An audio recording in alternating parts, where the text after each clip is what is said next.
Hey guys, LRock30.6 here. Today we're going to talk about length of pull, why it's important, how to measure length of pull, and how to determine what your length of pull is. So first things first, when we get a firearm, always got to prove it safe. Even though you think you have it unloaded and all that, if you haven't picked it up recently, always assume it's loaded and do verification. So first I'm going to take this rifle, point it in a safe direction against the wall, okay? Cycle the action. All right, look down for any obstruction, it's clear. All right, now we're gonna put this back down.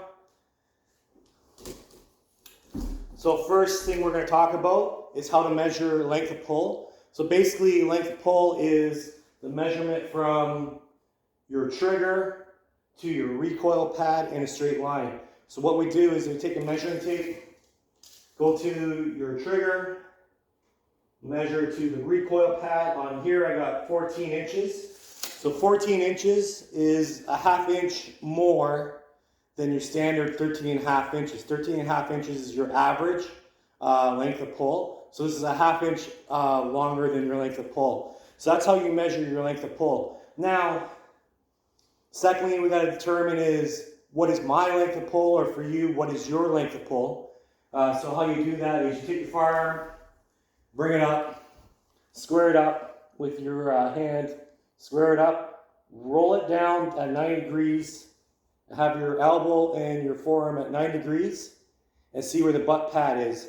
So the recoil pad is flush against my bicep, so therefore it's too long. You want a half-inch space between the recoil pad and your bicep, which is like your index finger. So obviously I can't fit it in here, so I know this is too long for me, so I'll have to reduce it. Luckily with this Sako S20, they have what's called spacers, okay? See here, there's quarter-inch spacers, 2 of them. So if I were to take these spacers out, it'll be actually 13.5 inches, and it should be okay. That way my eye relief with my scope is correct and working properly. So you see here it has 3 holes in the recoil pad. In there, there's a screw that comes out with this Allen key, okay? So this is what the Sako S20 has. And you see here, there's spacers there. Those are going to come out because I believe my length is 13.5 inches, which is your standard length. So I'm going to take these out. So here I go. I'm unscrewing it.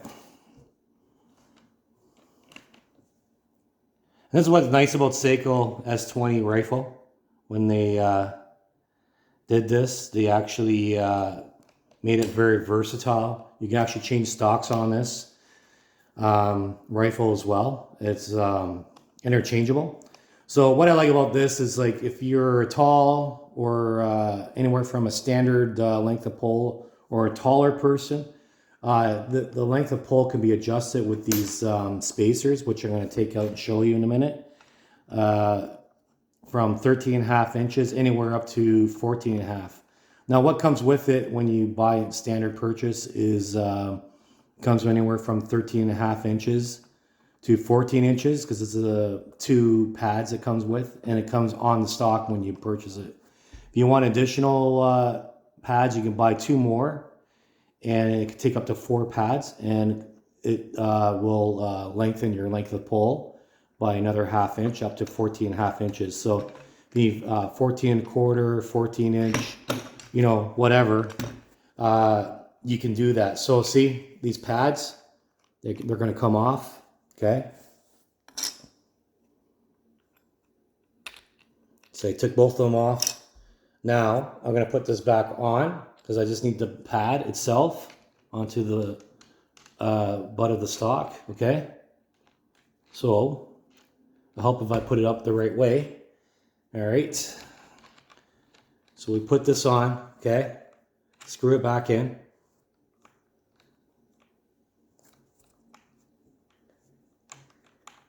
Now, when I screw things in, it doesn't matter what I'm screwing in. I always do a little bit on one side, then I'll do a little bit on the other side, just to have an even way of screwing in the screws, right? You don't want to have one too tight and one too loose. I just go back and forth instead of doing one side and then the other. So here I am, tighten this up. Okay.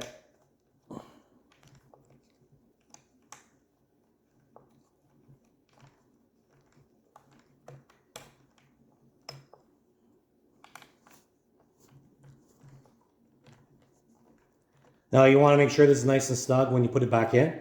So that's what I'm going to do. It's taking a bit, but I want to make sure I do it right. I don't want to strip the screws while I'm doing it because I'm going too fast. I know it sucks when you're watching a video and it takes a long time, but I just want to make sure I do this right. So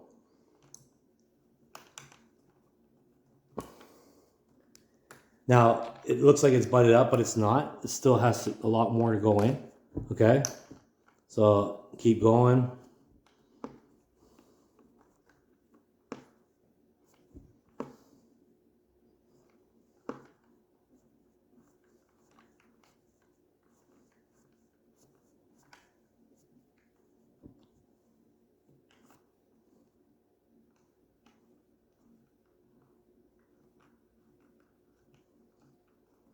All right, I'm almost done. Okay, here we go.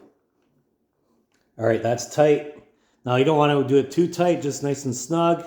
Okay, so there we go. Now I'm going to put this up to my chest and show you what it looks like. Okay, so squaring it up, I'm going to bring it down to my forearm. Look at that. So, look at that, see? And that there is the space you want, see? My index finger, it's perfect. So that's my length of pull right there. Now I'm going to put up and look at my scope. All right, that's a lot better. Because when I was out in the field the other day, when I put a high focus on this, my eye relief wasn't the best. So now I do believe this is going to solve the problem. My length of pull wasn't right. I don't know why I made that mistake, but I did. No one's perfect. So there you go. So that's how you measure your length of pull.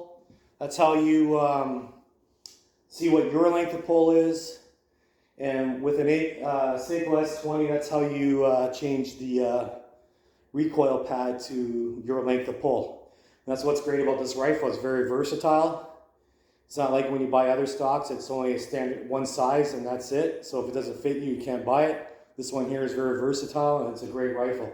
So this is AlRock 30.6. If you like my channel, please like and subscribe. And this is AlRock 30.6. Over and out.